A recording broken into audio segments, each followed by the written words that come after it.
दोस्तों अगर आप बाईसाइकिल जो है ना रेंट पे लेना चाहते हैं तो यहाँ से आप ले सकते हैं। ये जो बाईसाइकिल है और यहाँ पे जो है ना ये इसकी मशीन है, तो वे क्रेडिट कार्ड के ज़रिए आप यहाँ से ख़रीद सकते हैं। यहाँ पे जो है ना बहुत सारी जो है ना बाईसाइकिल है जो आप रेंट पे ले सकते हैं यहाँ से।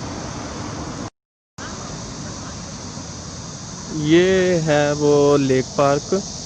लेकिन आज तो जहाँ पे जो है ना कोरोना की वजह से कोई बंदा नहीं है, लेकिन बहुत कम जो है ना लोग हैं यहाँ पे।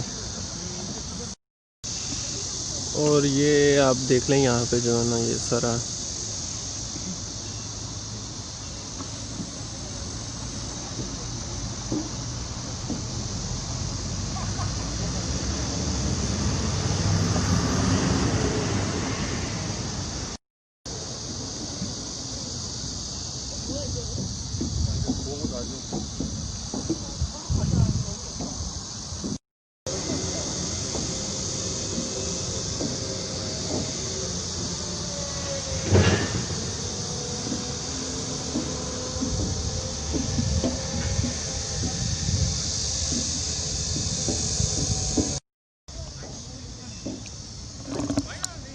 और ये यहाँ पे इन्होंने लिखा है जी मछलियों को जो है ना आपने कुछ नहीं डालना,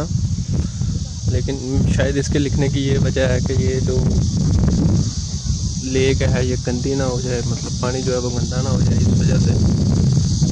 तो आपको इजाज़त नहीं है यहाँ पे किसी भी किस्म का कचरा फेंकने की, यहाँ को मछलियों को दाना वगैरह डालने की।